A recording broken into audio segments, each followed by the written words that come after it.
Thank you for joining us for another episode of the Leadership Detectives.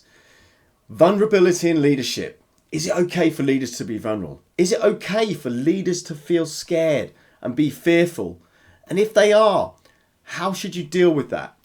So in this episode, we're going to explore and try and answer some of those questions. We know that you've been enjoying these episodes, and thank you so much for signing up and for joining us. If you haven't subscribed, please subscribe below. Please add your comments at the end of this. Please click the bell so you get notified of other episodes that are coming along. Our mission is to try and help leaders get better or to try and develop new leaders. And I want to leave you with a quote from Mark Twain before I close off this opening.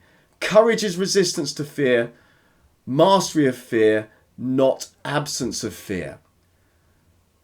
So let's jump straight into this episode and see what we can learn.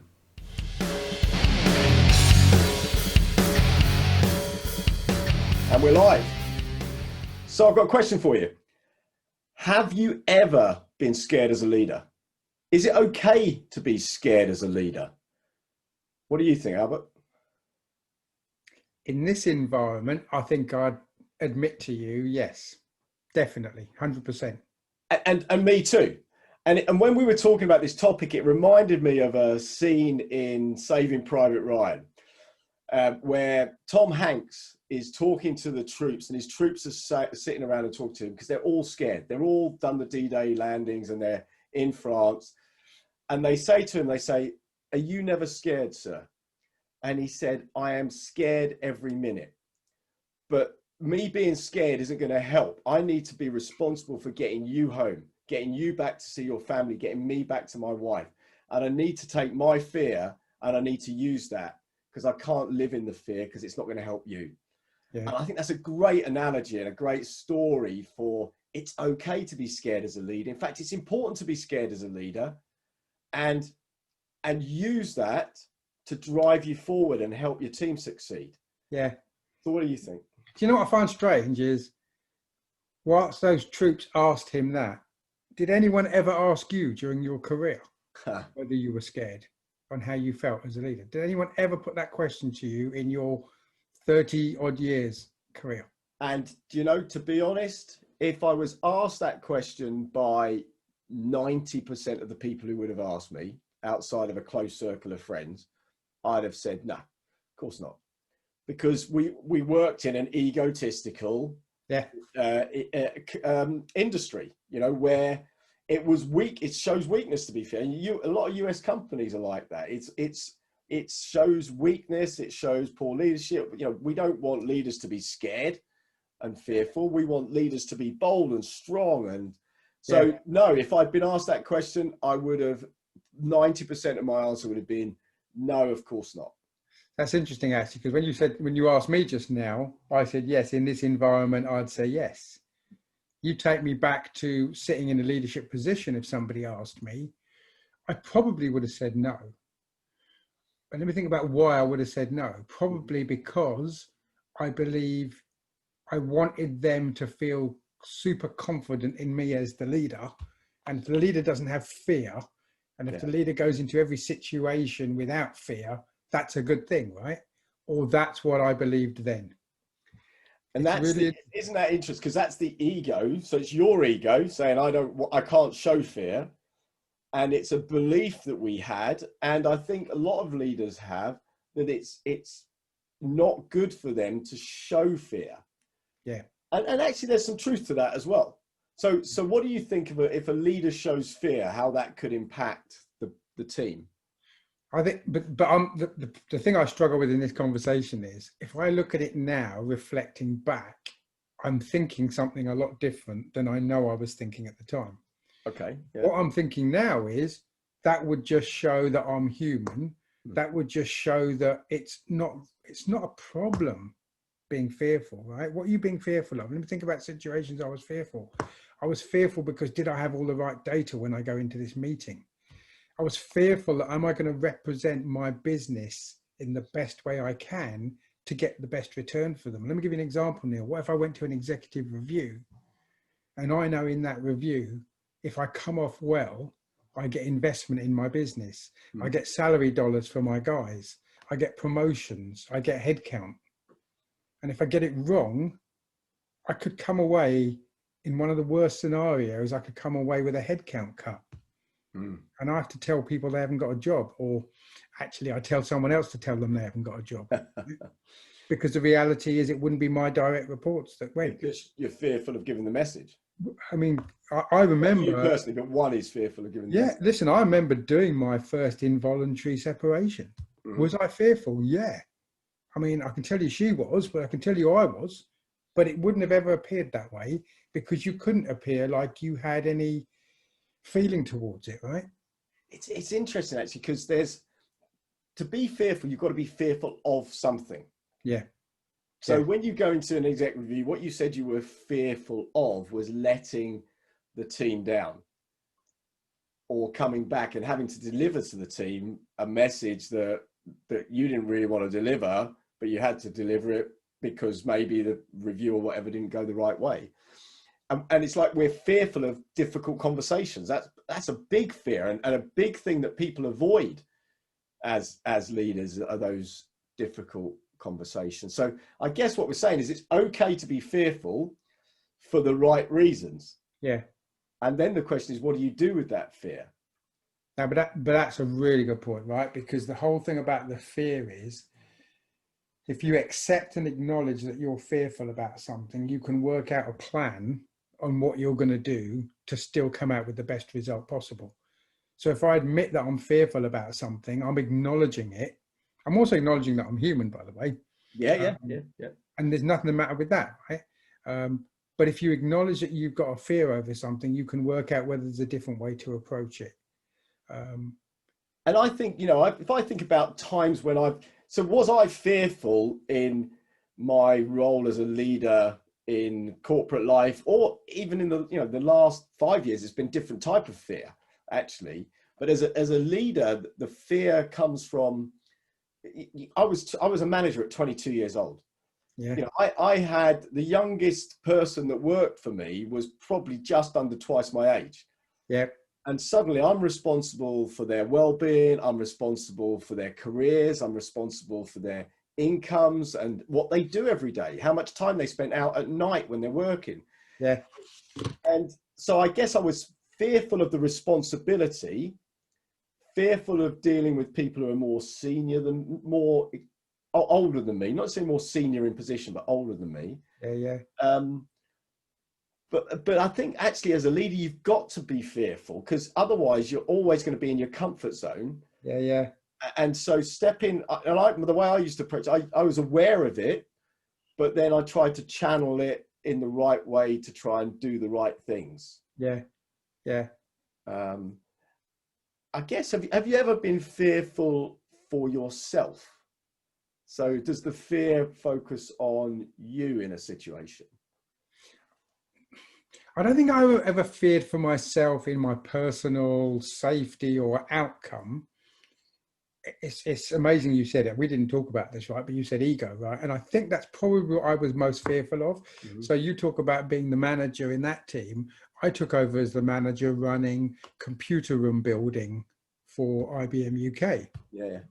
Now, what do I know about building computer rooms? But the guys who worked for me were chartered surveyors, right? Super qualified electricians, right? I'd taken this job. I'd gone down to North Harbour where we had this, and one of the guys was there, and I took him to lunch. And we're walking through the corridors of North Harbour. Do you remember how many buildings IBM used to have down there, and one corridor connecting the other? And as I walked through, I said, this place is quite clinical, isn't it? It's a bit like a hospital. What do you think? And he said, I'm a little bit biased. I designed the building. I went, oh my gosh. And I left that building that day driving away going, how can I manage these people that are absolutely outstanding in their field and I'm their boss? So seriously. Just to come back to that, because you started that story by talking about fear of ego. Yeah. So what was the fear of your position being challenged, or your the way you thought about yourself, or the way other people saw you? Yeah, I mean, more the team, right? Okay, yeah. It would be the team thinking, who's this young guy comes in here? He's our boss. What does he know about this stuff? Right? And that troubled me that they didn't respect my ability to be a good manager for them. That's what troubled me. And my ego couldn't let me, but I had to in the end admit, guys, I don't know anything about this stuff that you guys do. What I know is about trying to manage a team, run a business, and get the best outcome with our customers and in the corporation we work in. So, and it's interesting because ego is definitely a big influencer in the fear that drives a lot of leadership styles. Yeah. Your classic bit larger than life sales manager who is quite aggressive or quite out there. Yeah. That tends to be driven by the fear that they don't want to be seen to fail. Yeah. They don't want to be seen by their peer group, but they're worried about losing their job. Yeah. Was I worried about losing my job in IBM? Probably was, yeah. At times, because you're so exposed in sales, everything is laid bare. Yeah. Miss a number, everyone knows you missed the number. Yeah. But fear, if you can either let fear consume you or let it drive you. So it can either hold you back and consume you, or it can push you forward. Yeah. And that's actually a decision you can make in yourself as to how are you going to use that fear, that nervousness, that being scared, whatever word you want to use to describe it, because saying fearful is a bit weak, so how do you use that to push you forward? I think is really important. I think if you don't acknowledge the fear and you don't accept that you've got that fear and you're scared. I got the chance to climb Mount Kilimanjaro, right? Great experience, right? Was I frightened and scared on some of the things we did? Yeah.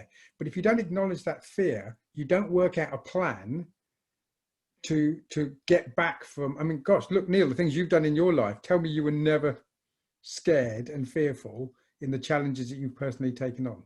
No, but some of those things drive you as well, right? So, what makes you feel fantastic after you jumped out of an airplane is the fact you jumped out of an airplane, you survived, the adrenaline rush of being near the edge. So the fear is what makes it special. And interesting enough, so when I did that 300-mile walk in the Yukon, that race, I was fearful for my own safety on a couple of occasions, for sure, but actually I was more fearful about letting people down, and what that would mean to them and what they thought about me. And I don't mean that necessarily in an egotistical way, but I like to inspire people, and if I let people down, then I'm not able to inspire them to want to do more. So I was fearful of letting them down. Probably drove me more than the fear of particular injury or damage to myself. So let's bring that back into the workplace, right? One of the things I get asked about all the time by people is, how do you talk to large audiences? Oh my gosh, how do you do that? So was I always able to talk to large audiences? No. And the first large audience I had was about 400 people. And why did I do that? Because a really good friend of mine, Chrissy Griffiths, asked me if I would address an audience of HR people, right? Was I fearful? Like hell, damn right I was, right? I was driving down there. I walked in the room and saw these people and went, oh my gosh. And I remember I stood on stage and I froze for my first opening words. I absolutely froze, right? But what I used was humor to break that. Now that humor might not have worked, but it worked, right? So again, that fear was healthy because it had me, on the spot, fired up. But I have to say, look, to our audience here, don't ever believe there's anything wrong with going into those situations with fear or being scared or unsure. That's completely human and it's completely fair. So there was something you said earlier, which I think is really important, which is once you're there, it never seems as bad as you think it's going to be. Yeah, the anticipation for me is always worse. I say always. The majority of the time, the anticipation is a lot worse than the actual situation itself. Right? I don't know, driving test, talking to a large audience, having an involuntary separation conversation, going in and fighting for your people in a meeting. You do make up stories in your own head, by the way. You do it, especially in the middle of the night. It's worse when you wake up and start worrying about stuff. That's when the whole mind takes over.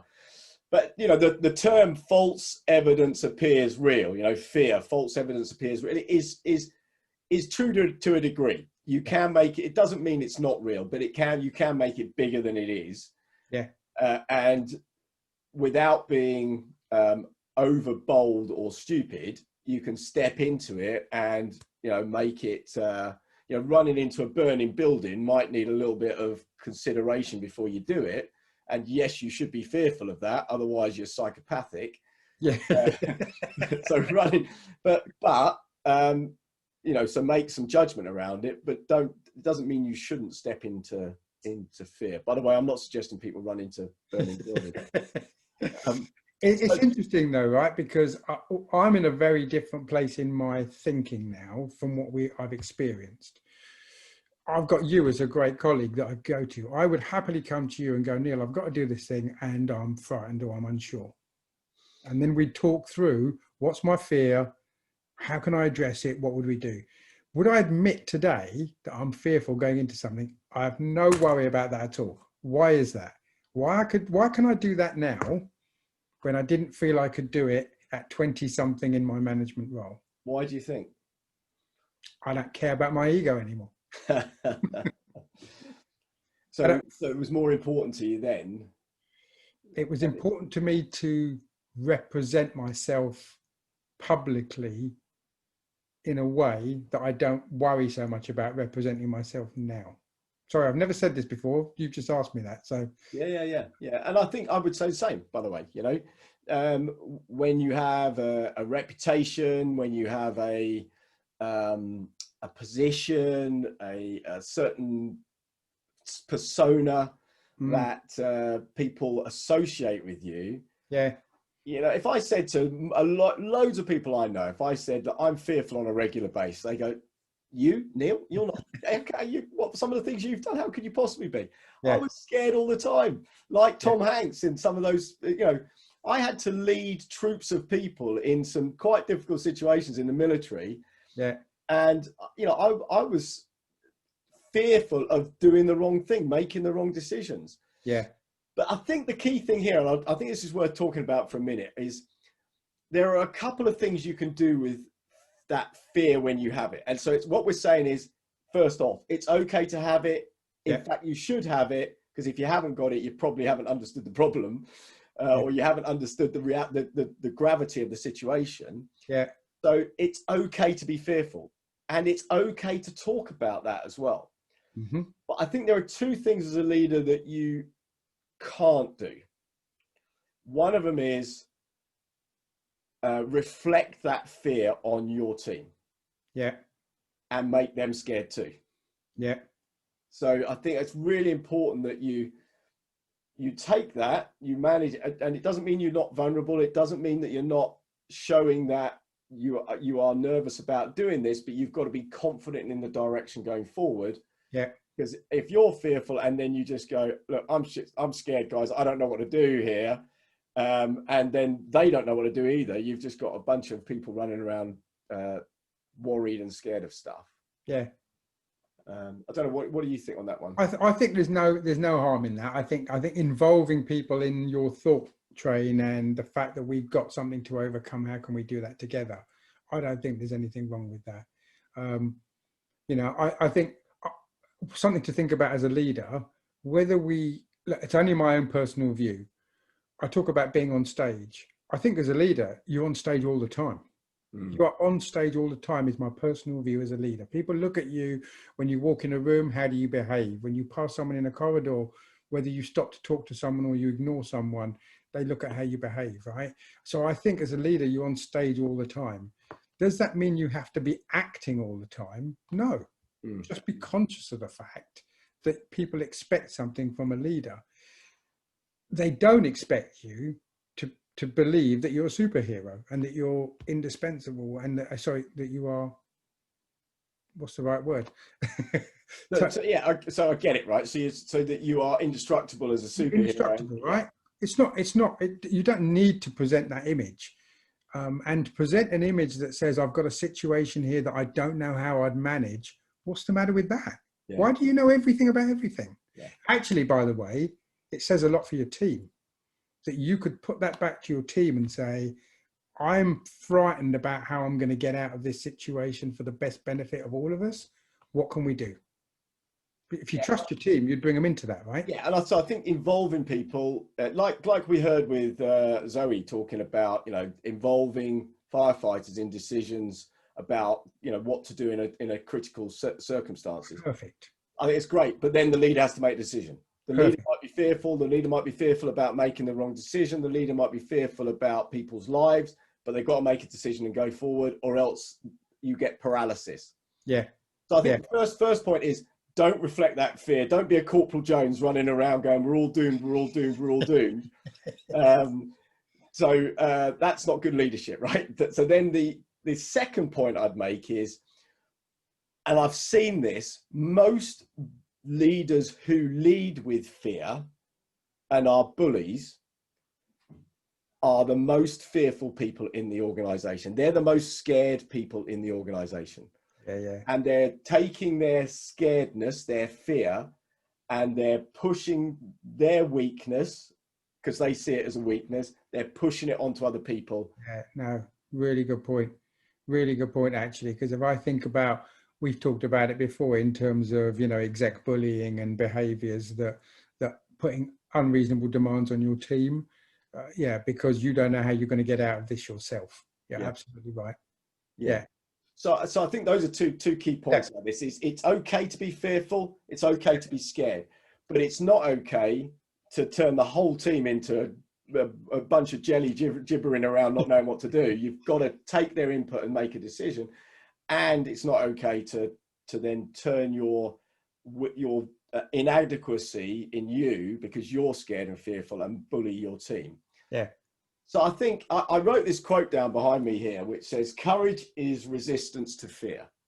Mastery of fear, not absence of fear. Mark Twain. And I think that's a great quote to kind of wrap up and close this discussion with. So final comments or thoughts from you? No, I think it's really good. Actually, you put courage up there. I looked at the definition of courage this morning, actually. And the definition of courage, apparently core is heart, right? And courage is actually telling who you are from the whole of your heart. Courage is exposing yourself. Oh, right? Wow. Which is really interesting, right? Because it comes back to where we are. We're saying it's okay to let people know how you feel. Just make sure you've got a plan to manage it and look at how you can get the best outcome from that situation. Like, really, I think it's a good conversation, Neil, I think. And it's one that I don't know if we'd have had this conversation in the 80s or the 90s, that we would have kept our jobs, right? Seriously. I think people would say, you're not up to it. And we're in a different place right now. And it's one that we should be open about. Yeah, absolutely. I agree. And so thank you guys for listening. Thank you for continuing to support our channel. Please subscribe down below, give us a like, hit the bell. And we just give us comments, because we love to hear from you and know whether we're serving you well. Final closing thoughts, Albert? No, I'm good. Thank you, guys. Thank you for your time. Thank you for your attention. Really appreciate it. Look forward to talking to you some more. Brilliant. Cheers, Neil. Cheers. Take care. Bye-bye. Guys.